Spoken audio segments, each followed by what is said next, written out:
So let's fire on. We have a lot of to cover today. So the first is where do sub jobs fit in? We've seen that even in the entire market, having the banking, the engineering sector, all the sectors of the market, they are in the outer space. Now, immediately after them, or immediately before them, we are going to have the engineers who set the pace for the technologies which these businesses run on. The developers, the front end guys, the full stack, the data analysts, etc. Those are the guys that are in the orange section. Then inside the yellow section, we find the IT infrastructure guys and the tools they use. We'll find the system engineers and the network engineers, and they make use of database. They speak majorly to database and other tools they have. Going below them, we find the IT security, where I think I had someone today in the class before you guys, who was knowledgeable on the IM, that's the provisioning user access.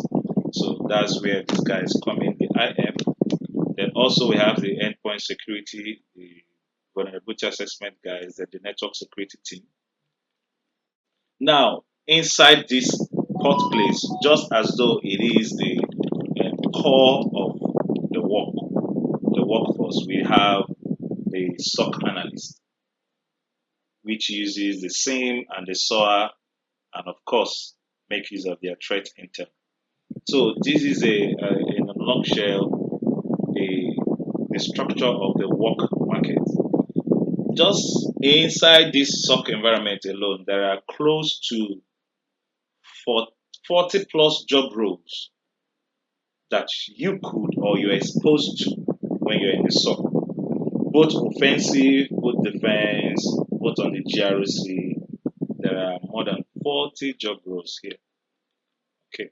The most senior guys that are in the training, like the advanced men that came for the training, I figured out that most of them they wanted GRC. They told me, even in the class we discussed about it, that their interest more is in GRC, even those outside the country. Okay, because they are looking for something that wouldn't take much of their time. But for some of us who are energetic, who want to be in the field, both as in the defense, also in the penetration, it will also be nice to get a little ideas about the GRC too, so that everything in the sphere of cybersecurity is an added advantage. Everything you learn and you get is an added advantage. So going up to explain the relationship between your work environment and the people you work with, Anand made this analysis between a civil engineer who has at least the basic understanding about the architect, the mason, the tiles worker, the plumber, the electrician, and the painter. He might not necessarily know how to do all this, but he knows, he's aware of their existence and also aware of their codes, probably the things that they do. So the same way also the guys in the SOC environment. When you're in SOC, you are most likely going to be interacting with the IT security teams and the IT infrastructure teams. So every knowledge you get about them helps you serve them better and helps you stay more stronger in the system. Okay. Now he went ahead to describe why those sub jobs, why are they in demand, and how did they come into demand. We figured out that it's no longer a news about the cybersecurity skills shortage, both in the advanced countries, more in the advanced countries, as they are, you know how these things work. When the advanced countries are almost like 80 or 50% down in something, then the underdeveloped countries they'll start suffering, they'll start needing for it. So that's why being in the field at this point in time is very, very timely for both the advanced countries and also underdeveloped countries. And that's true. Hmm. ensure to update your status on LinkedIn as a cybersecurity in review or cybersecurity training bootcamp in review, and you will do yourself good to always update your status on LinkedIn on every class that we do, your learning process, the practical learning process, because those are practical places where you could get jobs. Most of you might be fortunate enough to get a job offer even before you finish, or when you finish, or you will get the chances of interning in a potential company when you're in this program. So do not joke with LinkedIn. The connections there are very timely, very, very strong. That's where 80% of the workforce, that's where they're official based. Don't spend your time on Facebook and Instagram and TikTok. You might not get much value there compared to what you get on LinkedIn. So I will talk more about this LinkedIn down in the group so that everyone else will partake of it. Let's go ahead.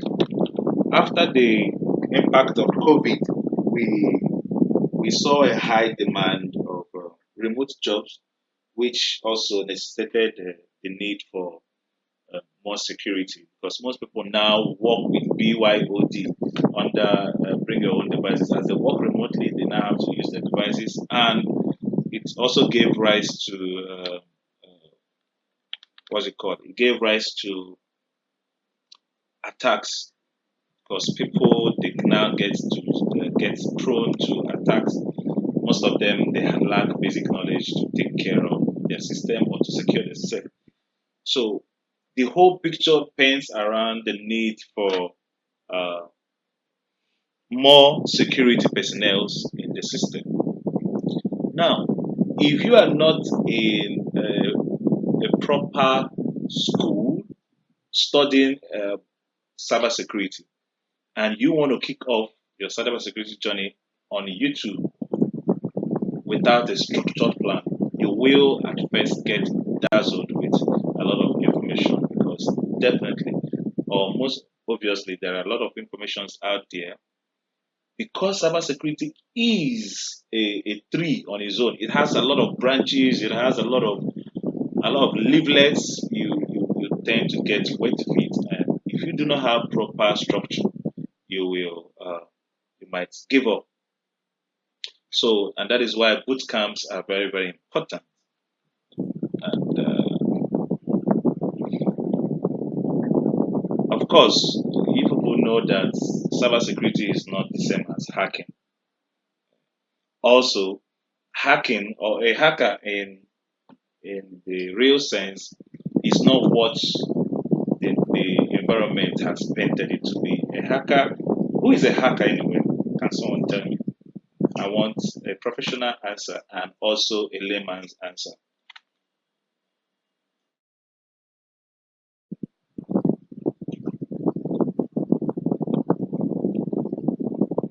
I'm waiting for response, friends. Okay, Paul, let me hear you. A hacker is one who is interested in compromising the system through a malicious way. Come again. What did you say?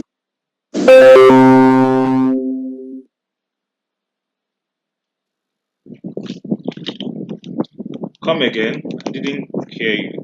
Oh, I have to restart. Just a minute.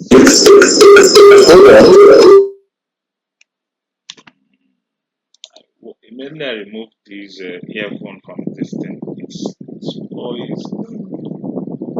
I wanted to remove it so you'll be hearing what I'm saying. Don't worry, I've already removed it, so I'm not plugging it again. You stay there, let me come in, join me here also.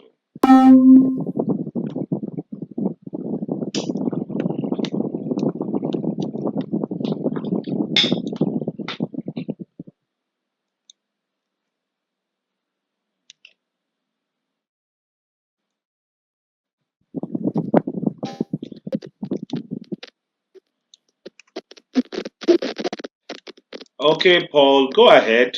What did you say? A hacker is somebody who, for malicious reason, want to compromise the system and probably for personal reasons or even for financial gain. Okay. Your answer shows where you're coming from. Let's hear another person too. Tega, your hands are up. Okay, go. Okay, Paul, you could raise down your can you hand. hear me? Yes, I can hear your hands. I can hear you, Tega. Okay, okay, hacker is someone that go into a system to check for weakness. Sometimes the motive might also be to look into the system. Okay, let me put it like this. Can have different types of hackers. Some are for the good things, while others are for the bad things. But the overall description is someone that goes into a system to check to ask some network Okay, either for good things or bad things. okay. Benjamin, your hands is up. If you've answered, kindly raise down your hand. Benjamin, let me see. Okay, so I want to answer in a layman's term. Okay, a layman's term. Oh, yeah, go ahead. So I understand the hacker as someone who just want to intrude or invade into your privacy or into your system just to get some piece of information or to just take possession of the whole information in your computer. Okay, thank you very much. Bring down your hands. I want to hear from Amira. There's a reason why I want to hear from her. Amira, are you there?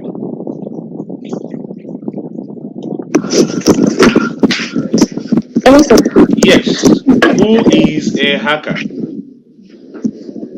When it comes to account, we have the different types of account. We have white account, we have black account, we have ash account. The white account, like the ethical account, like what Tiger said, Yeah, they go into system to find vulnerabilities and weakness. yeah, While the black account gain unauthorized access into a computer system yeah. Cause Meha. It's all right. Thank you very much. So, in general, or let me say, in the system, in officially, a hacker is.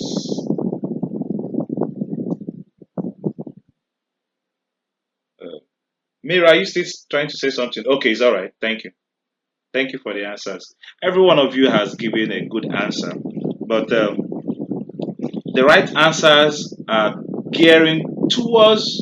First of all, a hacker is not the person that has a bad intention. Okay, his skills is going into the systems to find vulnerabilities, most times to fix it. But a threat actor who is a black hacker or a bad guy is someone who goes in there with bad intentions. So do not, when you are in the industry, you should know better that the use of those two languages. The threat actor is the bad guy, who is also might also be known as the black hacker. They go in there without the necessary what's it called authentications. They go in there behind to do the bad things. But necessarily, officially, the hackers and guys who are trained to find out and fish out for vulnerabilities in systems, most times to fix them and to keep it functioning.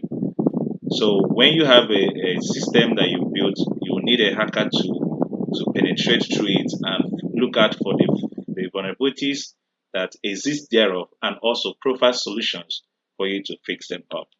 I just wanted to point that out anyway.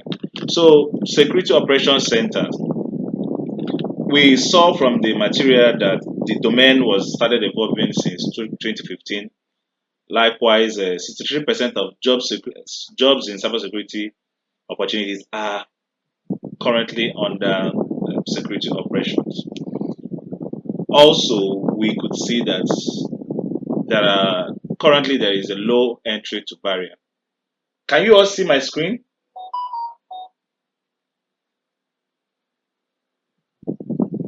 Is it am I not online? Oh, okay. Yeah, thank you very much for pointing that out. I think my network dropped, so it's going to be fixed soon. But you all can hear me here, right? Okay. Yeah, the system where I'm presenting the network dropped, so it will rejoin soon.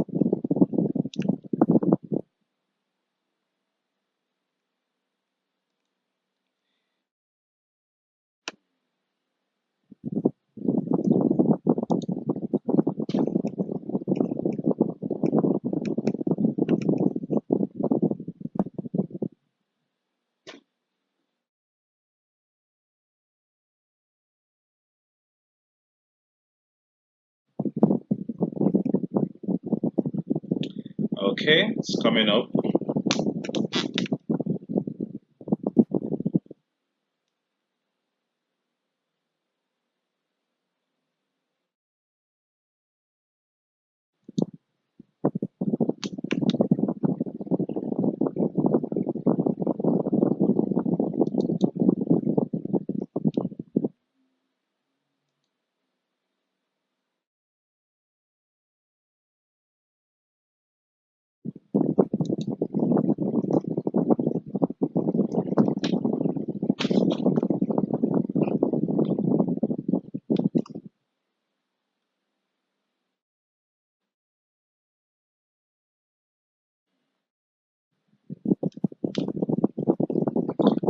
The link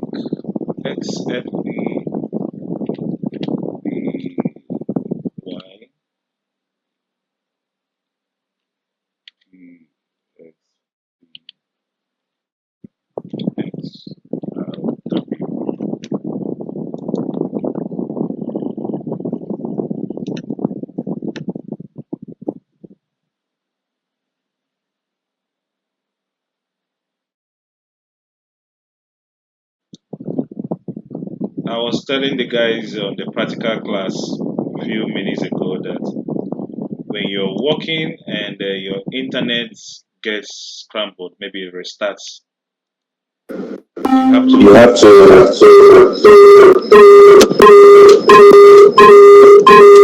have to rerun the network scanning to ensure that the devices that you're working with, their network address has not been scrambled.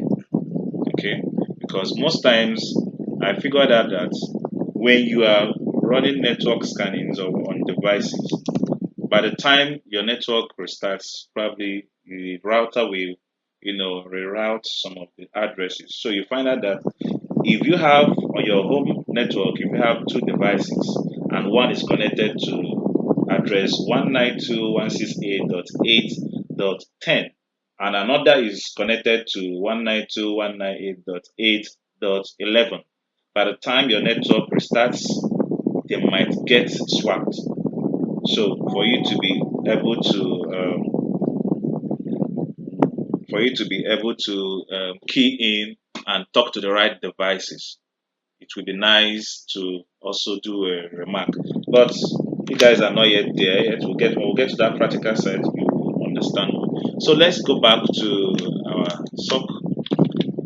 63% of security jobs are currently on the Security Operations Center, which has low barrier entry, and also with these new certifications that are being created daily, IIC2 has joined them. Is a cybersecurity security plus. Security Analyst Plus, and also SOC Analyst certified in 2017. Today, we now have certified in cybersecurity. Likewise, a CISSP, most of them too. So as you get ongoing, even while you get trained in the field, you will be able to get more certification. But know that certification does not mean you know the skills.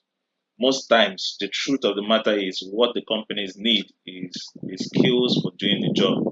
For example, if you intend to work in a shop, you need job relatable skills.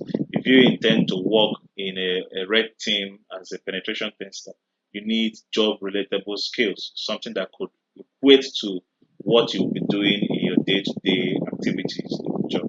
So that is why in this particular program, we carved in a bit of all of them, a bit of the SOC, a bit of the penetration testing, a bit of the theory, so that when you're going out from here, you already have good knowledge of where you want to go to and what exactly you need. So the material goes ahead to point light on different IT teams in a company, just like we saw before. I'm not going to waste time in explaining all of them. I believe we all have gone through it. The system team guys and the server team, these are the guys that provide for the provision of the systems. They provide and install the operating systems and make sure that every application the staff needs to work, they already have them. The network team guys, they are the ones who are positioned to set the networks working very well. Of course, you see from the network diagram, they use some of the devices. They make use of the routers, switches, access points, network cables, etc. As big as this network is, you yourself practically you could generate. Of course, you already have. You can create a home network, home lab by yourself. But we'll get to that practical aspect. You find out that it doesn't take much to create a home lab. You need your router and your phones and your laptop. Then you have a network in place where you could do your enumerations and your test etc. So we also have the endpoint security team. These guys, they're the ones to secure the endpoints of the devices that you have, especially when you're working in organizations. They use the antivirus, host firewall, HIPS, HDS, to EDR, disk encryption, data loss prevention, etc.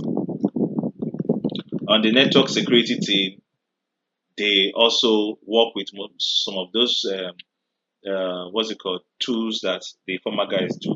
Their work is protecting the overall network, installing, configuring, and maintaining network security solutions. So you could see a number of tools that they make use of when they're working. InfoSec security team. These guys are especially where you find the GRC. They conduct regular audits, drafting security policies, adherence to regulatory compliances, and conduct user awareness training. And to be frank, I myself, I want to, not just I want to, I'm planning on edging also on the GRC level because I want to play mostly on the C level, executive level offices where I could be uh, talking with the government. So I am also interested in the GRC. For most of us too who are in the field, as you go on with acquisition of your knowledge, you will start, acquiring some other branches to your feathers to ensure that you stand tall in the system. We have the vulnerability assessment team. These guys, they automate tools, they use automated tools to scan the network to identify the vulnerabilities in applications and systems. Once they get that done, they issue out a patch. A patch is like a software update to update the system from the previous version or the previous part it was to the new part, especially to ensure that they are not leaving any weak holes around. If they find any, they patch it up, they send updates. The access provisioning team, the IM, these guys they create and manage identities and access rights of people. they also are in the SOC team. Then we have the SOC Gong Gong, which monitor, detects, investigates, responds to threats. They work with SME of other teams to remediate the security incidents and whenever they come. They use tools like the same SOAR, threat intelligence, and also the analysis tool. Last week we tried to look into the Wazoo, but I don't think we were able to go into the Wazoo. We went into NTOP NG, but today we might be able to take an extensive look into the Wazoo. Although I'm not going to include it on the recording. I'll scrap it off. It's only for those who are going to be on the live classes. Also, I don't want to infringe on my employer's rights probably on their properties by showing it up there. But during the live classes, people have the privilege to go through it with me. So the SOC as a whole, it serves as a central to organization security, whereby we find out that all these other sectors they call back to us. The system, the application development team, the help desk, the IAM, the vulnerability assessment, the network security, the endpoint security, they all point down towards sub operations, because sub operations has absorbed almost all these sections, having uh, the people and the processing circulating in all these sectors. The evolution of SOC is quite an inspiring one. From year 2008 to 2010, we have Stuxnet being the first cyber weapon that was developed, and it was designed to bring down Iran's nuclear power plant. So you can imagine cyber crime or cyber weapon being used to design to bring down as much as a nation's nuclear power plant is. You find out that it is not something to take lightly of, especially when it comes to national security. So we also looked into major cyber attacks in the past, having Yahoo as the highest, recording up to 3 billion of its users being affected. Sony was as affected, Visa, Subway, Target. So these are just some of the most interesting ones that were listed out here. When you go online, you find that a lot of companies, both small and big companies, have all been through cyber attack one way or the other. And in fact, record holds it that staggering 60% of small businesses they go out of business once they get hit by a cyber attack. Small and medium-sized businesses they go out of business when they are being hit by a cyber attack. 60% of them, because they do not have what it takes to save themselves. So the question now is, who is safe on the internet? If both the big and the small is liable for impact, who is not safe? We also found out that it took over 205 days. This is a journey of how SOC came into being. So this is a journey of why SOC is important and how it came into being. Previously, it took 205 days for companies to detect an attack.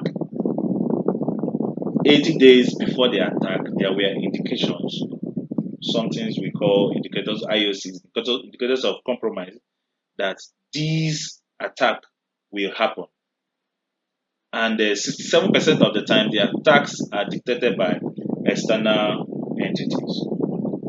So you can imagine this scenario where an attack is executed in April. Meanwhile, there were indicators or things that will indicate that this attack will take place as early as January, February, March, and nobody noticed it. The fact that nobody noticed it and gave out a standard SOS on it, the attack happened. And guess what? Late November, That's when it was figured out.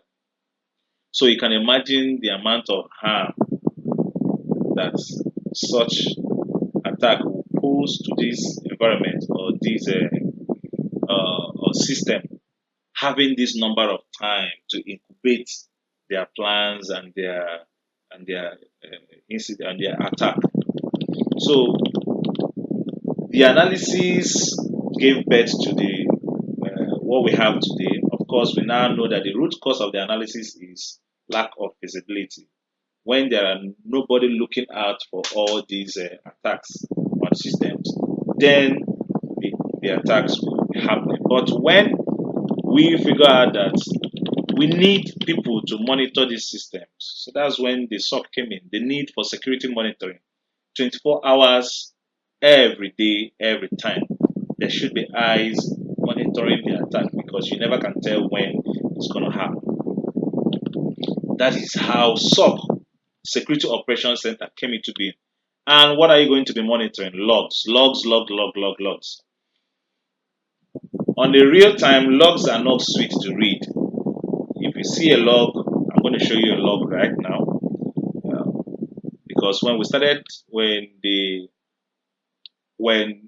found out that no one is looking at the systems to monitor what is happening, we said, okay, oh yeah, let's people start looking at the system. At the same time, too, another challenge came because logs are not easy to read. Systems or computers, they talk to each other with the logs. Okay, whatever is happening to your system, if you're trying to log into your system and you've repeated the password, wrong password 3 times, the computer keeps record. It keeps record of these 3 times you failed. So anything that is happening to a computer or a system or a network, it keeps record, and once that record is being kept, is a log. Right? When you go through the log, you find out what the problem is. And these logs are being harvested from system servers, security solutions, and network devices. That's where we pick up most of these logs from. And that is where the challenge comes in. So this is an example of log. Hmm. Who can read this first log and give a good meaning from it? Yeah. Someone should volunteer and read it.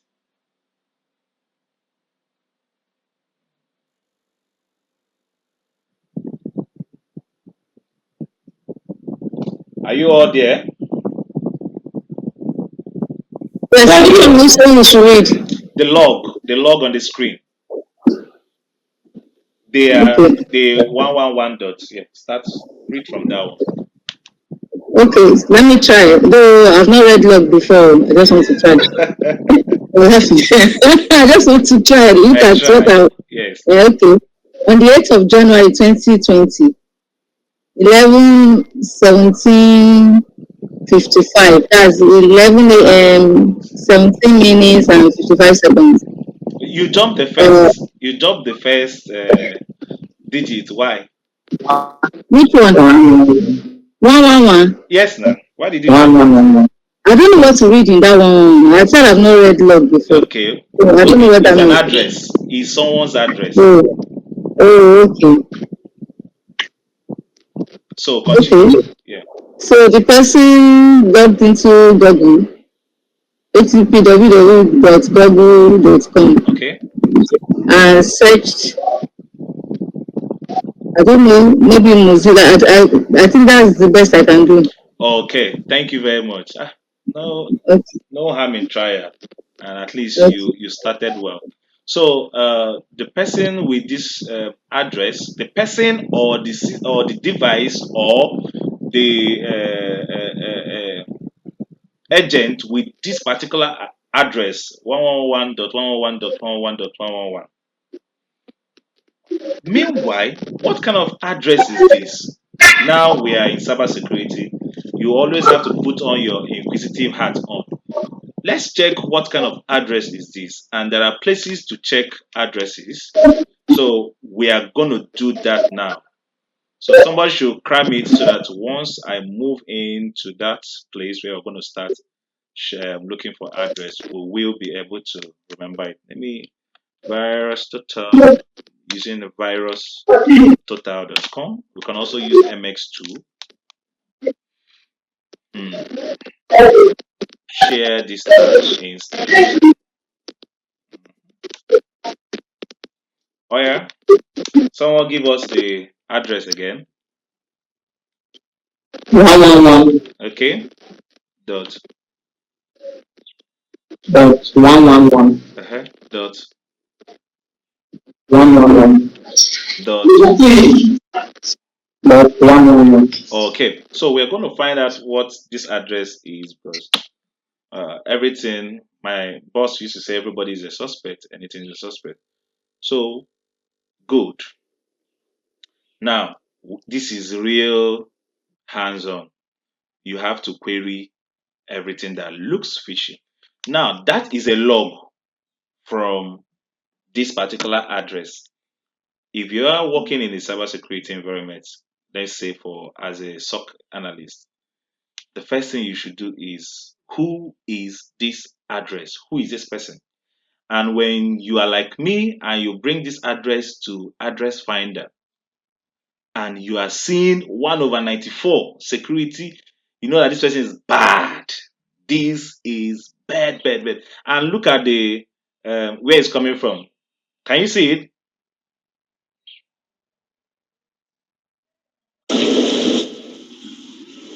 Can you see where my hand is? Which country is this? That is Japan. Good. Japan. Japan. Yes. So it says 1/94. Security vendor flagged this IP address as what? Malicious. Good. Now you go down. You see the rating is very high for what this person does. So when you look at this kind of details, you know that this person is not joking. You go to the details and know, okay, let's see, network 111.196.0.12, anonymous system number, the registry, APN, the country, Japan, continent, Asia. You go down also with the whois lookup, you could see the net name, the description, garden air tower.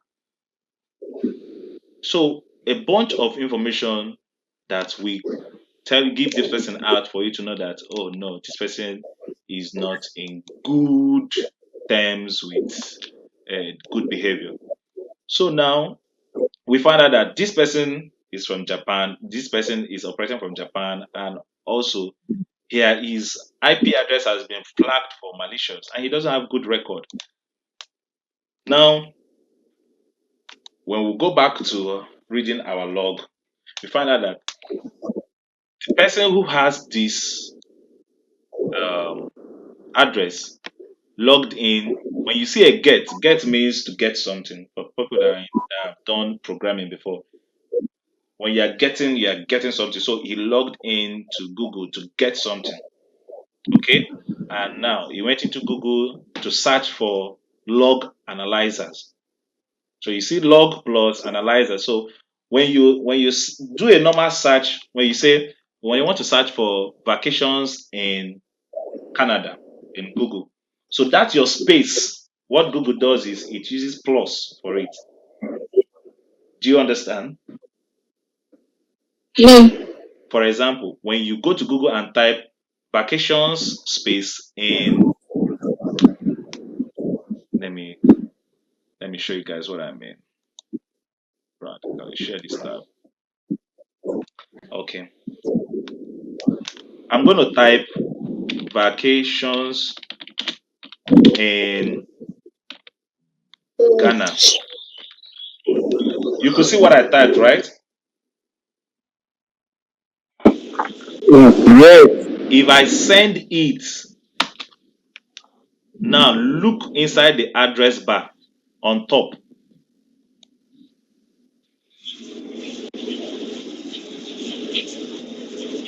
Can you guys see? I can't see address bar. I mean, is that the person who goes vacations in Ghana? Get me. So what I wanted to show is that Google, let me copy it out for you guys, Control C, then I'll paste it on the here. You people can see the Okay, big that log. Yes, now. So you see, it did vacations plus in plus Ghana. okay. So it using Google uses plus as space. Uh, You understand the scope. When yes, you sir. when you type something and use a space bar to give a space to type it, Google replaces it with plus. So when you're reading this our log guy that says uh, after the search, when you say log plus analyzer, that means the person is looking for log analyzer in Google. So this is an example of a log, and it also shows the system the person is using. He's not using Chrome, he's using Mozilla Firefox, Mozilla Web Search. That's what he's using. Now, Okay. imagine when this kind of log comes up 300 times in a second. 300, you could actually get 300 logs in a second. That means up to 25 million logs a day. How will you be able to read it all to know which one is bad and which one is good? Do you guys understand where the difficulty lies in now? Yes. And some of these Absolutely. systems have different way of representing logs. For example, the log above is still different in representation than the log here that says an account failed to log on, subject, security ID, this, blah, blah, blah, blah, blah. So imagine all these kind of things coming up 300 in a second or 25 million logs in a day. There is a problem of readability. How are we going to catch up with these logs? And that is why this solution came into place. SIM. What is SIM again? Can anybody remember?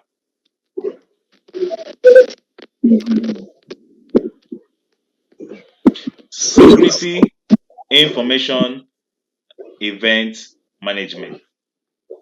This SIM is what takes in all those logs and it purifies it and gives out the ones that are flags off the ones that are malicious so that the security analyst could focus on those malicious ones and as well get the right answers. Then the ones that are not malicious, you throw them behind.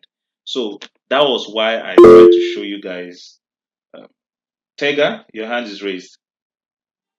Okay, please, how will the same filter the ones that are harmful? Yes, that's what is built. That's what the system is built for. So what is happens is that for if we want to um, manage your system for you, we are going to install an agent in your system.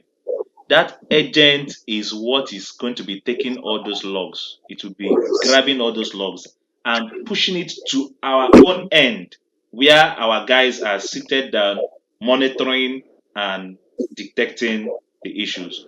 Now, the same tools are someone else want to say something? Pega, you want to say another thing or you could raise down your hand? Yes. Okay. Sorry. I like thinking like a criminal sometimes. Sorry. You're not thinking like a criminal, you're just being inquisitive, okay? There's no problem about Being that. a tool, the same being a tool. Okay? If the hacker is a malicious hacker, what of if it targets the tool itself so that it's unable to read and determine that this is a known or a malicious what we call search, like what we're analyzing now. Mm-hmm. So Is that has there ever been a case like that? I have not heard of, but what I want to tell you is that these agents are installed in such a way that okay, they are embedded in your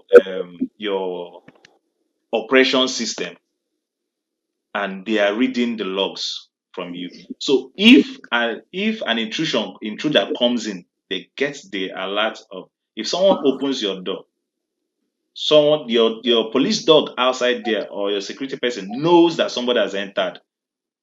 If someone is trying to put hand and open the door, he sees him ahead, then alerts the office to say that so and so thing is happening. Then, when it's been ignored over time, when that attack happens, it compromises the whole system. You get me? Yes, yes. Good. So we have let's switch link. I think Google link. I have a question, please. Yes, you're going to ask This the question. this same. Okay. You're going to ask the question when we come back in the next 2 minutes. Go get a Oh, cup of water, and I'm going okay. to share the next link in the group so that we'll join in with the next link. Okay. Okay.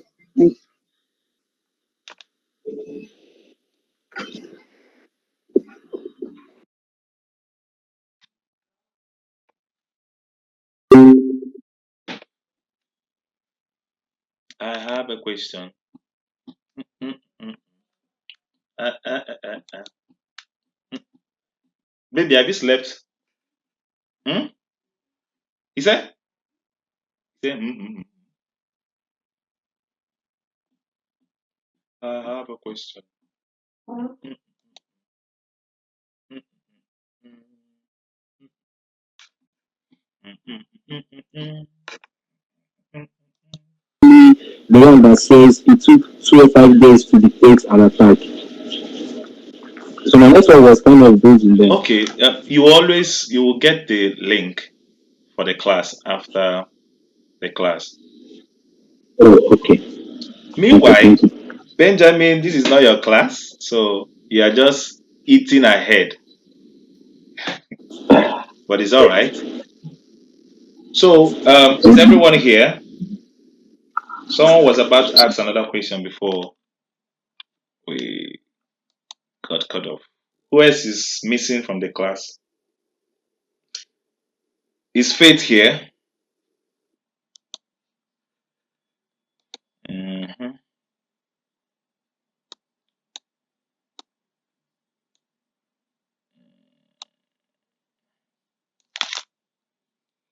Join, join, join, join. Let's wrap up. And I don't have my breakfast today.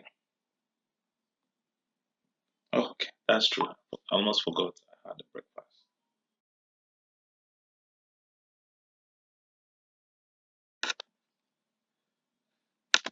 Okay, then let's forge ahead. They are going to join. So the SIM, which is Security Information and Event Management, they take the logs from these devices, whether from the network, whether from the servers, whether from they take it and they go into the same does their magic, and they sieves it out to get the ones that are suspicious in nature and fix them up. So Tega, you're here. Were you the one that wanted to ask a question before we left? Or Faith? I think that was Faith. No, That was Faith. And when she comes back, she wait, could, wait. yes, she could ask the question. So on our journey, we understand that the SIM takes these logs, all these millions of logs, and does this magic. It's not magic actually, but it's been automated to go through them, depending on some filters to know which is or which looks malicious. Then it now depends on the human uh, analyst, human eyes, to work on what has been filtered. Uh, Let me check. For example, I already showed you guys a first example. Let me do another example from a sim, which is the Wazoo.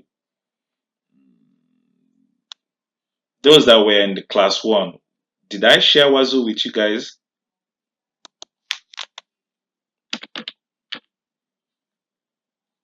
Did I? Who said no? What was that? I'm So still. you just mentioned that it's the same tool. We didn't explore it. Explore. See, see where he's calling it. He said we did explore it. Now we are getting to explore it. Now, this is on a live server. Whatever I'm showing you guys is not recorded. Whatever I'm going to see inside is what is happening currently in someone's server. And we are going to maintain some level of, you know, seniority while showing you guys this. That's why I'm not going to. I'll remove it when capturing the video. When I'm sharing the what's it called, the recording section, it wouldn't be there because I'm going to scrap it up. So we want to look at a live server and see how it captures the things it captures, then see the details it can get, and how we can perform our work as security analysts in the platform like that, since we are already talking about SOC. Okay, so the it's not only there are some organizations that use Splunk, some also use other tools, but these are more of the more standard tools we have worldwide. Paul, can you mute yourself a bit, please? Thank you very much. So our recording will be smooth. So Wazoo is one of the top list SIM tools, especially for detection of threats and anomalies in a system. So what we can see here, we see how many active agents. There are 10 active agents currently. 0 critical severity, 1 high severity, 1. Then medium severity have 15,383 over the last 24 hours. Then low severity 47,053 alerts has come in. Okay. Now we'll go into it has sections for configuration, malware detection, file integrity monitoring, mitral attack, virus total, vulnerability detection, threat hunting. We will go into threat hunting as a SOC analyst, at least level one. These are most of the basic things you should be doing when you get employed. You come here and you look at the alerts and figure out the ones that are malicious and do your thing. Raise a ticket about it. Faith, welcome. You were about to miss something important. Can you still remember your question, or should we go ahead? Yes, I can. Okay, please go ahead. Okay, that's SIEM, Yes. and the virus total that you opened earlier. Mm-hmm. Do they perform same function? And Okay. are they free tools or you have to buy them? Okay. Now, most organizational tools, like most same tools, are organizational tools, meaning it has to the organizations purchase them on a higher level and provision them and set it up and give you, there is a staff, access. Okay, For example, Wazoo. This is Wazoo. We are in Wazoo. So Wazoo is a same tool that the company that I work with use to monitor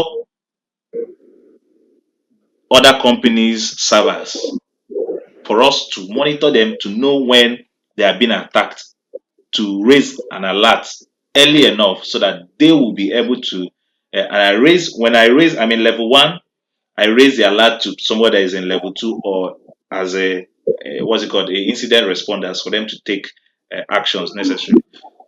The virus total is an open source tool out there on the internet. You see, I just logged into Google and I typed in virus total and it came up. So these are some of the free tools, just like I'm going to be showing you guys, the ones that are available. You will make use of them, get advantage of them, and get exposed to them. Then also the ones that are under that provisions organization wise, you will be aware of them, and also in anticipation. So when you start working, it will not be all strange for you. So now, let me go back to the dashboard before you came in. When I logged in to Wazoo, this is the screen that met me. I have how many agents are here? How many can you see? 10. Inactive. 10 active agents. 10 active agents, meaning there are 10 servers that are this Wazoo is monitoring Okay. currently. It's not recorded. This is live. If I refresh this thing now, you might see that the numbers here might add. Let me see, because attacks are going on every now and then. So not just attacks anywhere, alerts do come in. Like I said, if there is a failed login, it will get the result, it will get the alert. If there is a forceful login, someone trying to force, it will get it.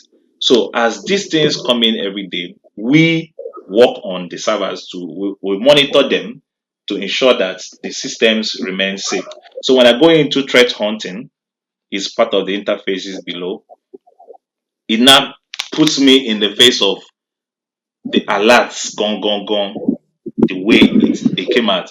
Now, one of the good uses of SIM is instead of reading those logs the way Faith was trying to read them one, it gives me both graphical interface and summary of some of them. So I can now look at it and go straight to the ones that have to do with this level, the ones that have to do with this. So I can now look and say, okay, these ones are not other malicious, these ones are.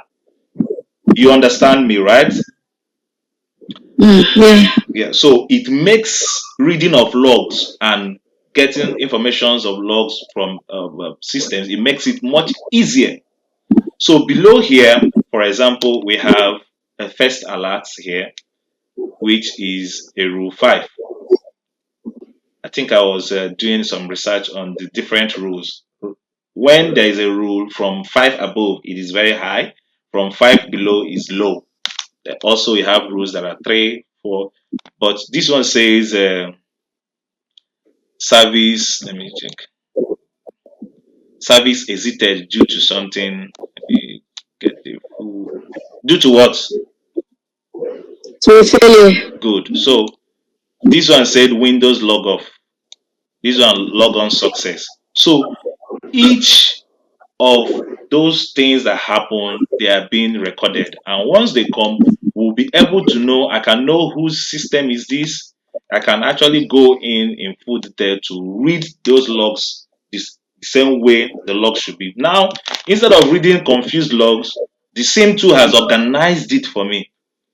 Index, agent ID, the agent that we are monitoring, the IP address, the agent name. So I could actually check this person's IP address that is trying to come in to the system to know, go to that virus total and perform that analysis. Not just virus total, we also have MX tools. So from this place now, I will be able to raise tickets. What I mean raising ticket means to capture important informations from the template that the company uses.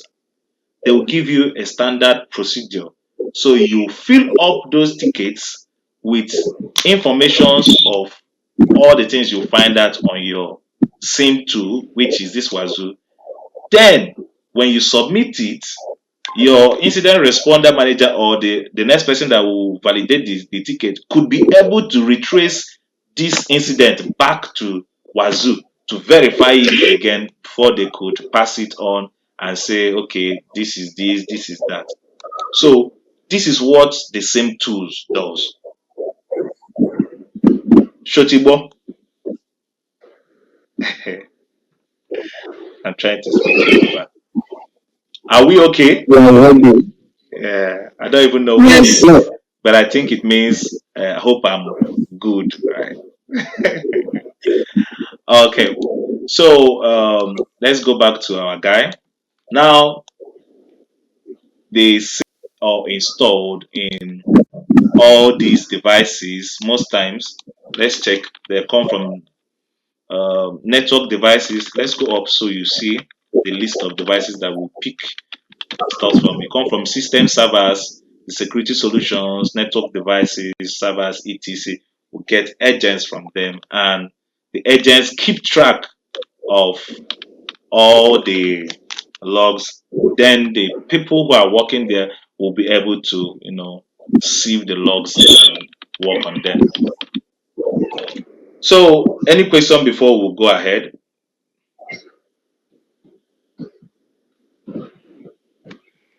Okay, we've seen the problem, why there is SOC, and we've seen the root cause, lack of visibility, and we've also seen a solution, which is the introduction to same tools and same technology. Now, we also seen this analogy where there's a problem, yes, the root cause, no helmet because of accidents. The solution is wearing helmet. But as human beings, most people don't like wearing helmet. And that is why we have rule enforcers, okay, that enforce the rules. The same way we have it like this, we also have it in cybersecurity. We have cybersecurity rule enforcers that will ensure that companies stick to or they obey the data protection, what's it called? Consumer data protection rules and policies.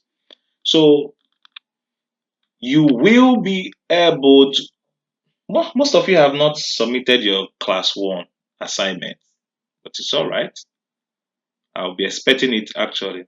So you're going to find out did you guys have this assignment where I told you guys to find out the bodies in your country that enforces user data protection of user data. Did I give you guys that assignment last week? Yes. Yes. Okay, Yes. okay. Yeah, that's true. I saw Faith's assignment. She was well detailed in it. Okay, so the tools, we have companies, high-end companies who have developed tools, same tools that are being used today. IBM has One Labs, McAfee has Nitro Security, the Splunk has Splunk Enterprise, then along to also we have Wazoo. So going ahead, the SIM, which is being used in the SOC, and also the SOC analyst. The team that make use of the same tools for securing monitoring is called SOC Operations Center, and the people who work there are called SOC analysts. So it could be a SOC analyst level one, level two, level three, SOC manager, KTC. So as you can see here, what they do is they sit and they watch for incidents. They look at the results coming out from the scene and they provision it out. Now, the tutor here made a very fantastic illustration and compared it with medieval military times when the guys that go to war, we have the guys that are on the carts, the elephant, the big guys, then we're now followed by the horses guys, then the arrow guys, then also the spear guys, just like the Spartans. Also, you try to paint the analogy and the picture very well so that we will understand what he's trying to do is to point out the role of a SOC analyst.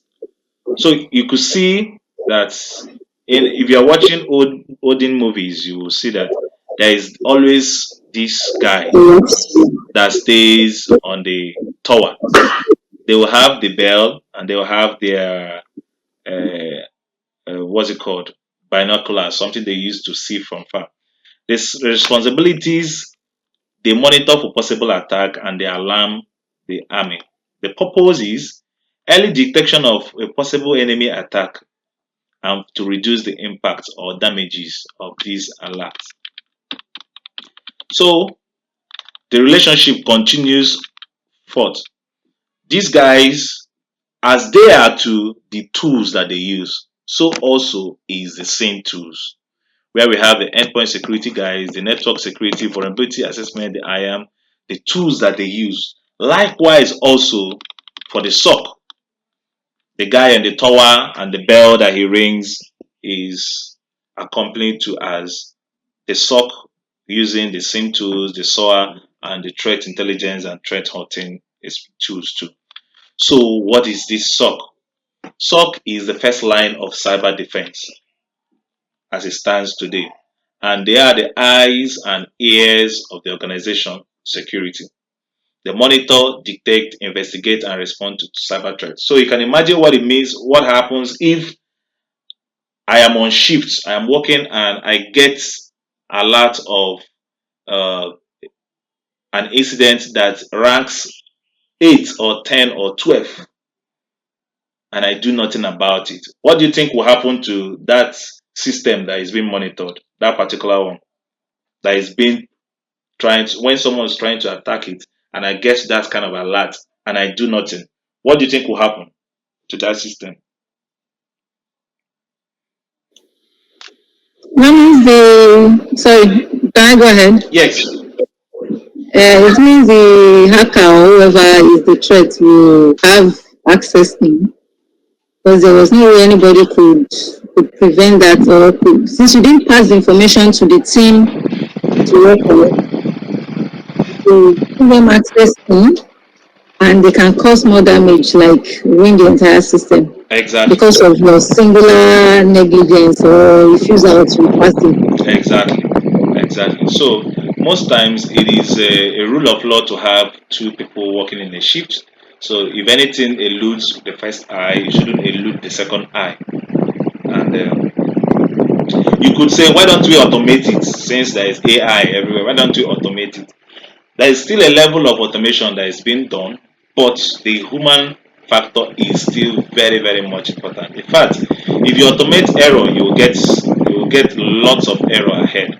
The automation part is where the SIM tools does that work, that that reading of log to to graphicalize it and bring it out for us in a way that we will understand it much better. Now the human beings, the eyes that will take the real judgment whether this is good or this is bad. You see the good. You see what I did there? I'll look at the person's IP address. You go and look at it, know where the person is coming from, then know the problem. If it is a false positive, there's something called false positive means um, there is an alarm, but it's not bad. For example, you forgot the or you mistake the password that you're typing because you wanted to be fast and you added another character in it and it flagged error in my system. Okay. Now I look at it and after two trials, then the third one you log in. Good. I said okay. And I look very well to see that it is you that I logged in successfully. But without that, how do I put it? Without that human analytics, AI might read it up as an alert and start working on it. But the human decision there is okay, I see that, oh, this is a false positive. False positive are dropped. When I mean dropped is okay, this doesn't cause for alarm. Most times too, the the attackers or the bad guy, the threat actors, there is this system where they send in so many false positives. So while your AI is busy ranting up and down trying to solve the false positive, what happens? The real thing goes under. Do you get the scope? Hello? Yes. Yeah, you understand. Yeah. Yes. So that's why the eyes are still important to glance through at least look at, I see this happening. Okay. Then also this is still happening at the same time. Then something must be wrong. Then you block the IP address to disengage him from going ahead with whatever it is he's doing. There's so much inside the system. that by the time you guys get into the phone, then you will not know it. So let's go ahead so we can wrap up the class. It's already taken a longer time. So what does SOC, what do they do? They monitor for alerts, they analyze the alert, they decide if it is legitimate or bad. If it is legitimate, then they drop it. Then if it is bad, they carry it on, and the incident response team pushes it back. If the report is bad, the report is taken to the team that can take corrective actions. That's the incident response team. Okay, just like what I explained. So the different roles in SOC. That's where you now talk about the people, the processes, and the technology. We've seen some of the technologies. We've also seen. We're going to be seeing some of the processes and also the people involved in the SOC. We have the on the basic tree. We have the SOC manager on the top. We have the level 3 SOC analyst, level 3 lead, then SOC analyst level 2, and the SOC analyst level 1. Currently, I'm in level 1. I'm going to be going to level 2 very soon, then also going to level 3, then also become a manager, etc. Now, most of you that will want to go into a job relatable training, and like I say, job relatable training, the good thing about it is from there you get it, you are ready for job, like to work in an actual security operations center or actual cybersecurity company from the job relatable training. So I tell people graduating, now you should know what you're looking for, what you should look for. It's not just I want cybersecurity, I want cybersecurity. What is cybersecurity? Which aspect are you in? Where do you want to fit in? Where are you? Those questions, when you ask it to people that are not grounded, they'll keep floating up and down. So now we see the level 1, and as these stages are also likewise in other sections. For example, in the red team, when you are coming in as a vulnerability tester, you still go through some levels before you get to where you could call yourself a senior. So behind the scene also we have the threat intelligence guy, the threat hunter, the incident handler, the forensic investigator, the IR, incident response automation engineer, and also the red team specialist.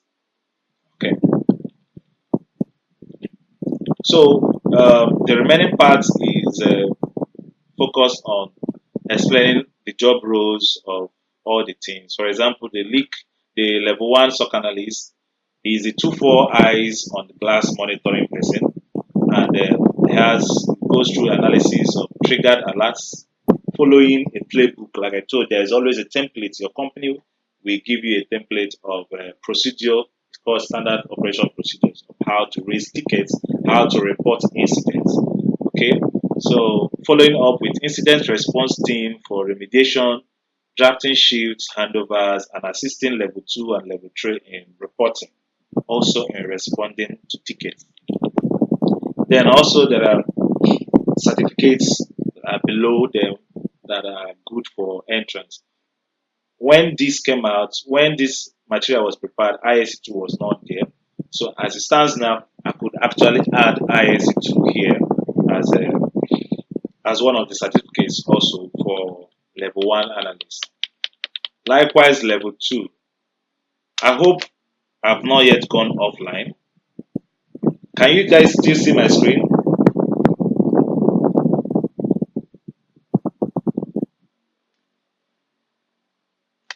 Can you guys see my screen?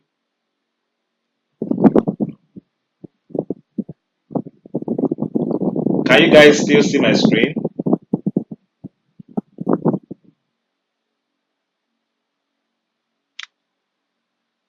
I think I've gone offline again. I don't know why my network is bad today. It's very, very bad today. Is everybody still here?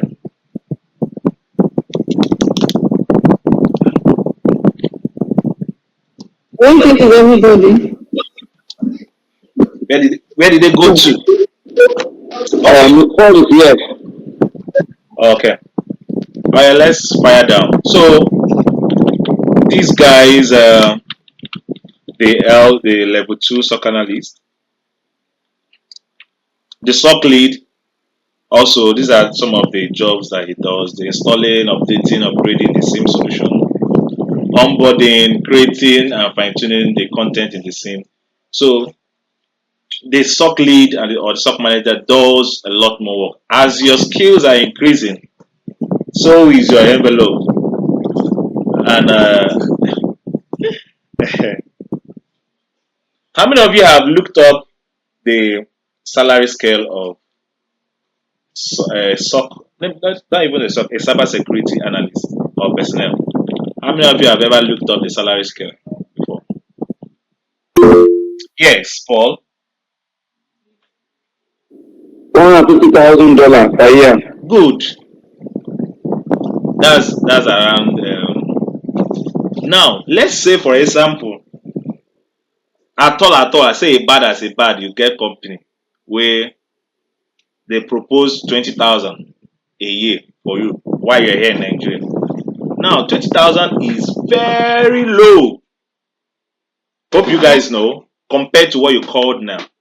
Now, normal entry salary is around 50, let's say 40, 50, 60, 70 for level ones. That's the normal entry salary. So, let's say somebody of a company offers you 20K. That 20K for a year is how much in a month? 20,000 divided by 12 is 1,666. Faith, are you there? Yeah, I'm here. Okay, good, because I know women like money. I want people to be alert in this money part. Mm. So 1,666 every month in 12 months will give you around 20,000 plus.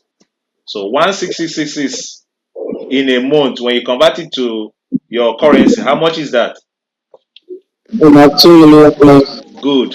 Uh, 1.50 million. okay. Which rate It's do you not use? done, okay. About 2 million plus. $1 is 1,000, about 1,600 plus. Yes, If you use around 1%, 1,600. Uh-huh. So 1.6, 1,600 is over 2 million, not about Yeah. over 2 million. over So, uh, and that analysis is as bad as a bad. Say you get company where no to get money, and they offered you 20,000 per year, which is very, very low for you to see when you're working with remote companies in USA. 20,000 is not even, I'm just saying. So for you to know what lies in stock ahead of you. For some of us that are working now, try as much as possible. The best thing you could do is open a small purse where you could save small cash.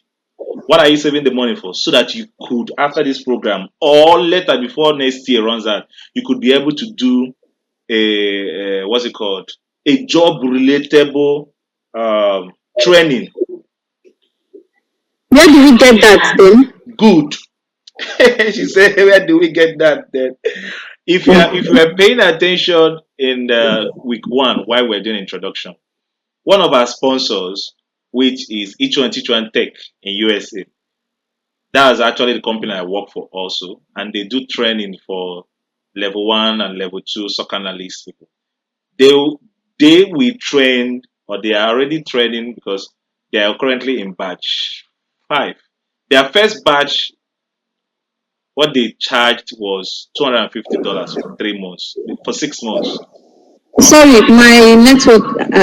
My apologies, please. My network got me Oh, out. I didn't get your explanation on paying attention on where we get the training that will okay, make us more. okay. At the end of this training, while you are still a member of our community, you get Mm. um, a first-hand referral to portable or proficient SOC job relatable training companies that does on-the-job training.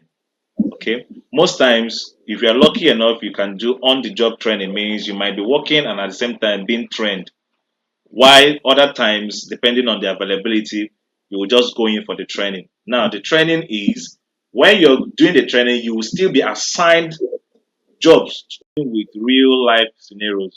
You are working the stuff for real. So when you go for interview, you're not saying what you read on the book. You are saying what you do practically. And the invigilators or the what's it called? The people who does this, Interview. yes, interviewers. Thank you very much. They know who is who. They know when you are talking out of experience or when you are talking out of book knowledge. So over the times, I've also been discussing with the company to find a way to figure out a portal where some of us that are coming from Nigeria and Africa could have a discounted amount for our training. Like I was trying to say before you interfaced, they started last 2 years, like last year when they started their training, their SOC job training. I'll drop the website on the group later. Everybody could go and look at it. They started with $250 for 6 months. When I mean $250 to cover for 6 months. From there, as of today, they are on $800 for 6 months. So you see the progression. And also they have programs that are for $6,000, $8,000. Now the issue is how many of us get that kind of money to apply for that kind of amount. But the lowest one, which is SOC, is around $800. But with us coming out from this place, there are discussions for subsidizing the rates so that Africans can be able to do it alongside with the people in that country. So, but don't disturb yourself much. All I want to say is, if you really want to get into the job arena as soon as possible, start saving little money. So even if they say, okay, pay $200 to join the team that are paying 800, because that's what they are going to do. He told me that the best thing they can do to help Nigerians is, since Nigerians might not be able to pay 800 or $1, $2 at the same time with their counterparts in USA or other countries, they might do a subsidy for them. Then join them in the class with the guys that are paying the full amount. Yes. Even though this is in code, because it will not be all that nice that your classmate is paying 800 and you yourself you're paying 200 or paying 150 or paying. So it's in code per se, but the company knows how they will do the shuffling. Probably they'll open up a program for Africans where they will pay, do them as, of course, we are underserved communities. If you think you are not in the underserved communities, I wonder. But when you look at what is happening in the two and part, so that they can give me subsidized rate for me to get what I'm looking for. So enough of the monetary aspect, but just know that every advice you will need going forward will be granted to you so far as you're in the community. So let's wrap up in the next 10 minutes and so I could go have my breakfast as usual. So the threat intel guys, you read up them. I believe most of us have gone through material. Also, the threat hunter, the incident handler. When you're reading up, you see what they do. The forensic specialist also. You see that SOC has both offense and defense parts inside it. So even if you want to do you want to be on the offensive side, when you're working in the SOC environment, there are still job roles there for you before you go into full blown red hat and do stuff like that. We also have the automation engineers also in there. So on the SOC technologies, we've already seen the SIM.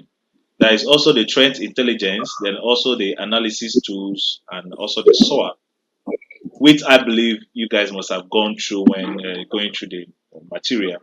The SIM, we all know, takes logs uh, from our servers and our network devices, etc., and does their thing, then brings up suspicious activities for us to look at them.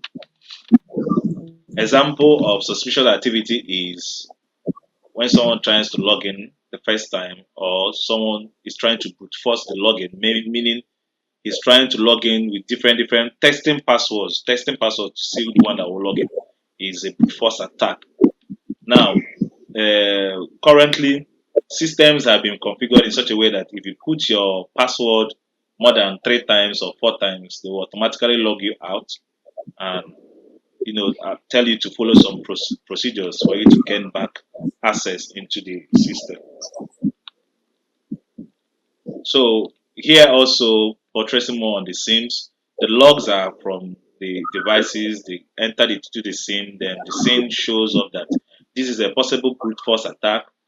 It sends it to the SOC room, the SOC analyst guys, they analyze it, then according to the playbook or the template, they will respond to it accordingly.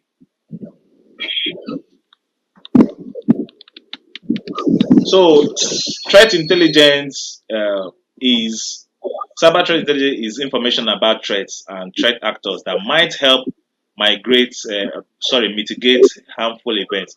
Just like we have the World Health Organizations that are always on the look for health issues, maybe viruses that want to come out, they give alert about it. Just the same way we have the cyber threat intelligence guys that give out informations on up to date uh, cyber threats. So some of these links are up there for you to look at, especially this one here, ussat.cisa.government. Look at some of the threats that have been rampant and going on. So today there are more automated ways of sharing intelligence, threat intelligence. There are the ones that are in the open source market, while there are some that are strictly for commercial purposes. And of course, their pricings also differ. Analysis tools. We have the host, we have the process, we have the memory, we have the LAN, and we have the internet.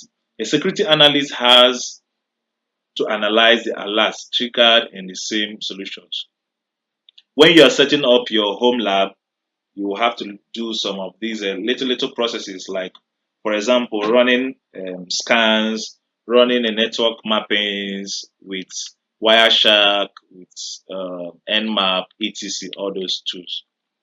So in the analysis tools, how many of you recognize virus total, right?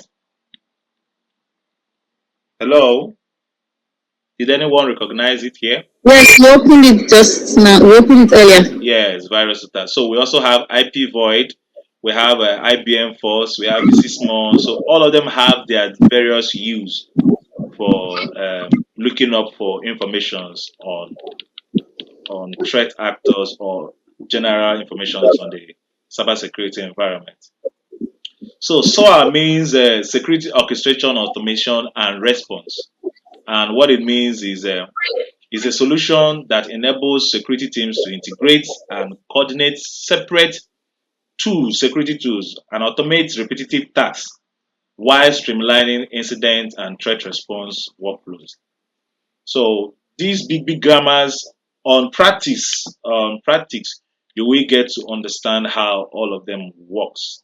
In which very few of them we might put our hands to because this is a beginner's training. You don't just bore a beginner with up and down. I had someone who came crying, sir, that he needs personal tutor. I said, where are you coming from? What is happening? He said he registered for live class, physical class. That this is the third week. He has not understand one single thing. I said, what are they teaching you? He said they've been teaching them IP address and Google to Google, IP this, IP that. I say, hey, you went for cybersecurity training and they are starting with IP addressing. That means they don't want you to understand anything throughout that training. So is a very funny way to start from a beginner's level. The way we started with foundations is very key. You have 3 weeks plus for your foundation, at least when you go through the IAC2 training and sit for the exam. Please ensure that when you're sitting for exam, you pass. I would like you to pass.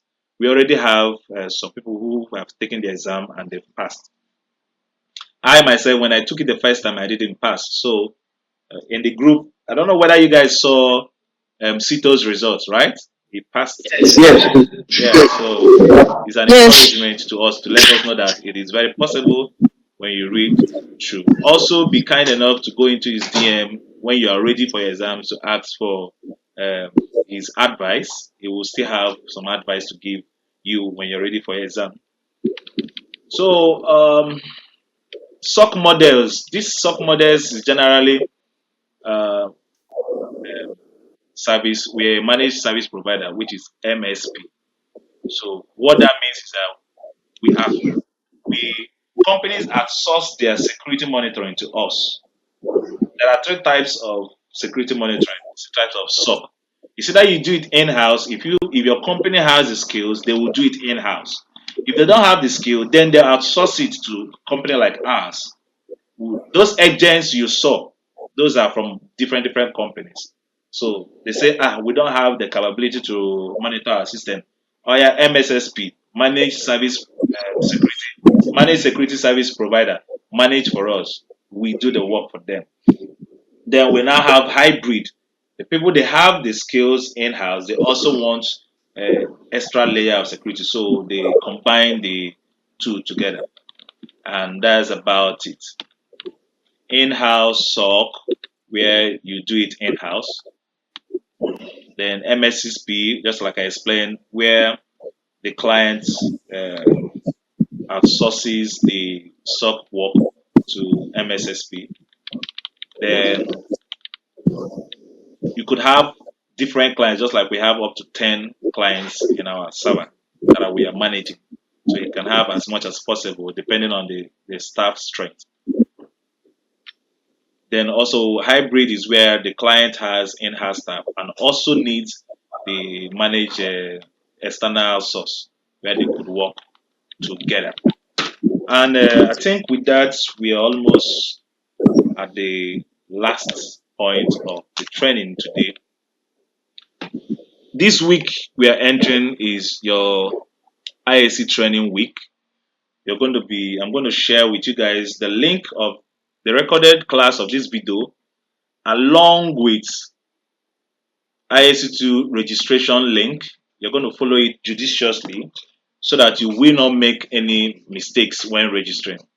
I had someone that made mistake when registering, and till date, I don't think IAC2 have responded very well in his registration details. So you ensure you use accurate details to register and follow the steps dutifully so you could register for your training and start the IAC2 training. When we come next class, we might be able to look into them, the classes one after the other, or we might even start doing some practicals from next week while you guys get time to read up for your IC2 training. So we have come to the end of today's class, and today's class was quite long. Is that not 2 hours plus? That's 2 hours 30 minutes or 2 hours. Okay, I think that's 2 hours. So any questions or contribution before we call it a day? Yes. Okay, Benjamin. Okay.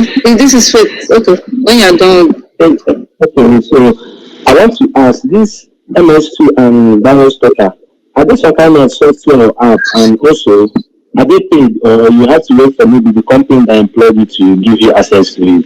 Okay. Just, Virus Total is open source, meaning if you go to Google now and type Virus Total, you will see it. MX2 is also open source. If you go to Google and type, you will get it. So what I'm going to do is remind me, I'll drop their links on the group chat so people can look at it and play around with it. Thank you. thank you. Thank you very Yes, much. Faith. Okay. Mine is like a plea. The video, instead of dropping it on the group, can't you send it to us via Google Drive?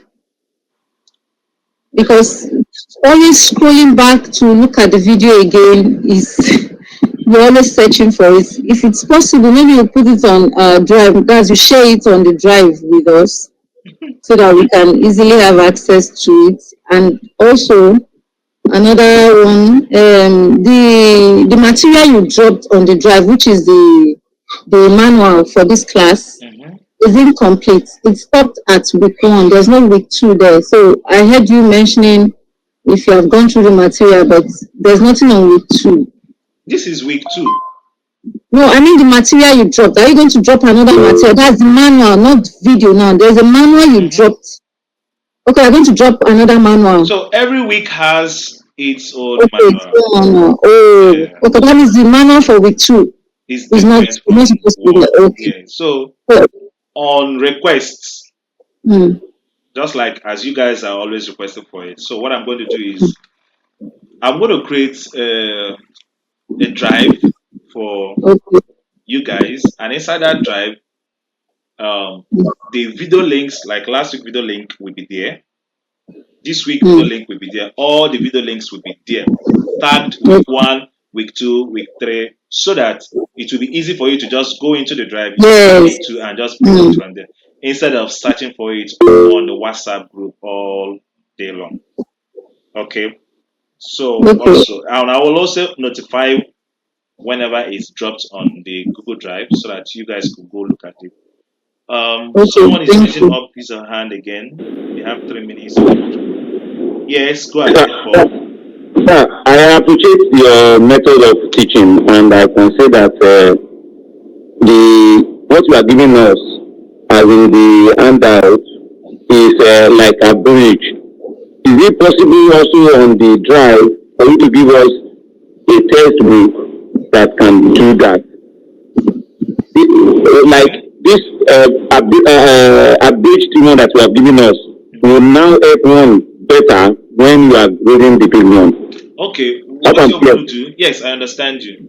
What you're going to do, I remember telling you guys on week one, cybersecurity is majorly about 20 to 30% what you're giving, and the remaining what you find out yourself. You need to know how to find out information yourself. Now, with the little handout, it's called handout. When the little handout I give to you, side by side with what you find on Google, side by side with what you find on ChatGPT, you are more than, in fact, you're good to go. If there are special materials or files that I find out or I want you guys to have, I will always introduce you guys to it. But the first work has to be done. Okay? With the little material you have, you do your own part of the work. That is cybersecurity. And trust me, by the time you do your own part of the work, you will have to even be teaching us in the class and have more information to give to us. No man is an island of knowledge. Of course, you already know that. So it's deliberate not to give you guys a whole textbook. Textbook is what they give to you in school. And trust me, most times people don't read textbook. They only read it during exam. Amira, your hands are up. We have 1 minute. Yes, so please, I want to ask about there are some words like SRMs, like cyber robbers. Can you use this like if I robber, they have those words, cyber words and their meaning? Hmm.